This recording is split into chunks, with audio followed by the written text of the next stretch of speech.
Bonjour, qu'est-ce que le racisme systémique? Le racisme systémique, c'est la méchanceté gratuite. C'est quand, c'est les a priori, c'est quand on a un a priori sur une communauté et qu'on veut la juger et en conséquence. Alors, c'est quoi le racisme systémique? C'est par exemple, c'est quand vous accouchez en France et que vous êtes africaine et qu'il y a des gens qui viennent vous voir pour vous guider vers les structures publiques alors que vous n'avez rien demandé et qui vous désinforment. Voilà, ils ne vous donnent pas toutes les informations, ils vous donnent la moitié d'informations et ils vous font croire que c'est obligatoire, il n'y a que ce chemin et pas un autre. Alors ils vous disent il faut que par exemple que vous suivez vos enfants à la PMU. Voilà. Et puis la PMU, c'est tout un harcèlement. Il faut absolument en faire les vaccins à l'heure. Et si c'est un jour en retard, bah voilà, il faut un dossier derrière toi et puis il te demande de ramener tes enfants au centre public. En fait, il y a des centres de jeux de la PMI pour faire jouer, mais tout ça c'est pour te cerner. C'est le jour que on a envie de t'enlever peut-être un enfant ou qu'ils ont envie de t'accuser des maltraitances. Voilà. C'est l'infantilisation des Africains, comme si tu ne sais pas aller sur internet tout seul, comme si tu ne sais pas chercher par toi-même un médecin, alors que tu peux soigner ton enfant par un médecin, tu peux te faire suivre par une sage-femme libérale, tu peux, euh,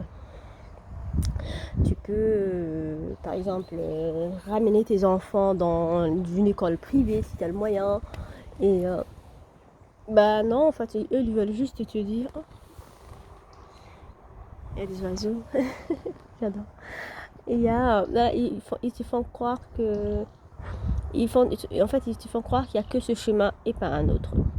C'est ça pour moi les racismes systémiques. Pour moi, les racismes systémiques, il est surtout euh, étatique. Voilà, c'est administrative. Tu as l'impression que voilà, les gens des administrations, on les forme à, je sais pas quel terme utiliser, voilà, à s'occuper des Africains. Voilà. Quand tu vois un Africain, la police, on leur apprend à leur demander le papier parce que c'est forcément eux euh, qui doivent voler, ou qui doivent faire ceci, ou qui doivent faire cela.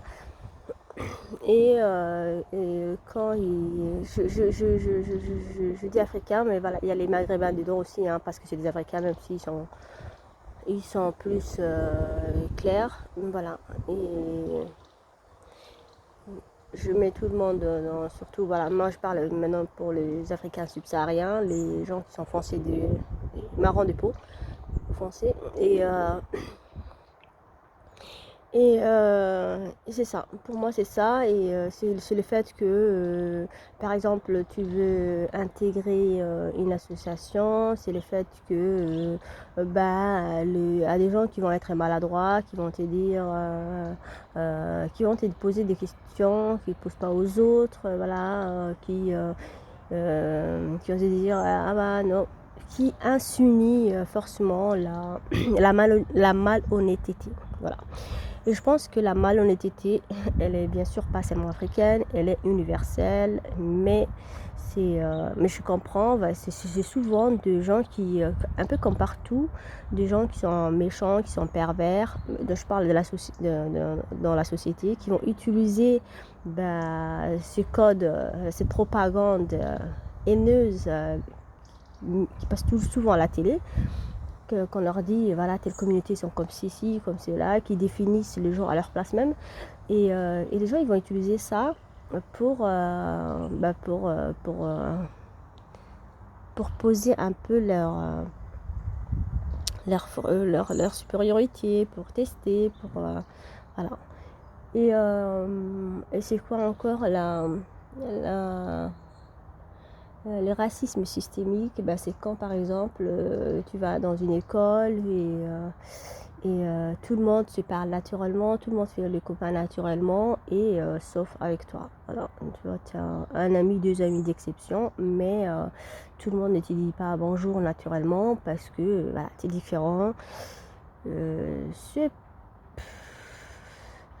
voilà, je sais pas si c'est dû à quoi. C'est peut-être le fait que voilà, physiquement on est différent, ou c'est peut-être le fait que les enfants ont entendu des choses à la télé ou avec leurs parents.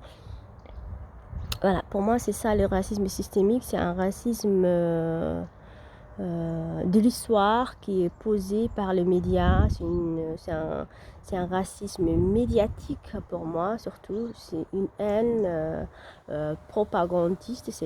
Moi, je parle là pour les Africains, mais je pense que ça concerne un peu tout le monde. On a tous des a priori sur les autres. Et c'est souvent la télé qui nous dit ça. Moi, par exemple, quand j'étais en Afrique, bah, c'est l'Afrique, c'est notre télé qui, par exemple, le jour de l'indépendance ou tout ça, bah, il y avait des chansons qui, bien sûr, une haine coloniale, une haine du blanc, une haine du français, voilà. Et bien sûr, c'est à la télé, une haine, voilà, ça avait l'air surtout sur la défensive, mais ça donne pas une bonne image du français, voilà. Et on fait pas la part des choses. Il faut savoir que, bien sûr, il y a eu des abus, par exemple pour les Africains, il y a eu des abus de la France. Il y a encore des abus de la France, mais c'est surtout politique. Voilà, c'est pas le petit peuple.